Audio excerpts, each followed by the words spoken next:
जे गँगस्टर बोलणार नाहीत ते खासदार बोलतोय। 5 हत्या केल्या, बॉम्ब फोडेन इतकं बोलूनही कोणतीही चौकशी होत नाही। राज ठाकरेंचा संजय दिना पाटलासह सरकारवरती निशाणा। उपमुख्यमंत्री एकनाथ शिंदेंनी संजय पाटलाचे कान टोचले। पुन्हा असे प्रकार व्हायला नकोत, लोकप्रतिनिधींनी बोलताना भान ठेवायला हवं। शिंदेंकडनं संजय पाटलासह नेत्यांना समज, सूत्रांची माहिती। संजय पाटलाचे एका व्यक्तीसोबतचे फोटो दाखवत संदीप देशपांडेंचे गंभीर आरोप। फोटोतील व्यक्ती 10 कोटी चोरी प्रकरणात फरार आहे का? संजय पाटलाची अपघातग्रस्त गाडी कुणाच्या नावावर आहे? देशपांडेंचे सवाल।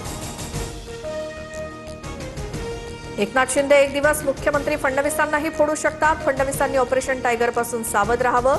संजय राऊतांचा टोला, तर राऊतांनी स्वतःच्या पक्षातील मतभेद सोडवावेत, नवनाथ वन यांचा सल्ला। काँग्रेसचे नेते विजय वडेट्टीवारांनी शिवसेना प्रवेशाचं वृत्त फेटाळलं।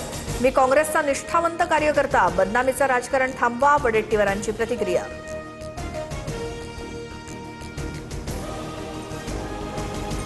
राज ठाकरेंच्या घरी येऊन जैन समाजाच्या शिष्टमंडळाकडनं माफीनामा। छत्रपती शिवाजी महाराजांच्या जिरटोपाचा अवमान झाल्याबद्दल मागितली माफी।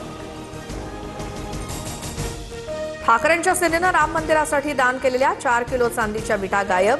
राम मंदिर दान चोरी प्रकरणावरनं संजय राऊतांचा आरोप, चौकशी करण्याची मागणी।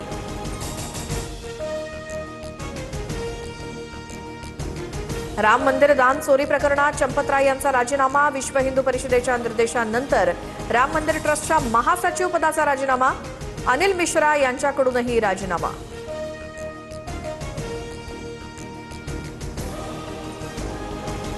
मयत केतन अग्रवालच्या आई वडिलांकडून मुख्यमंत्री फडणवीसांची भेट।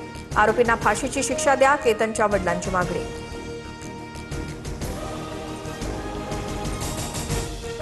पंतप्रधान नरेंद्र मोदी 2 दिवसांच्या परदेश दौऱ्यावर। सेशेल्स देशाच्या राष्ट्रीय दिनाच्या सुवर्ण महोत्सवी सोहळ्याला मोदी विशेष अतिथी। 27 ते 29 जून दरम्यान दौरा।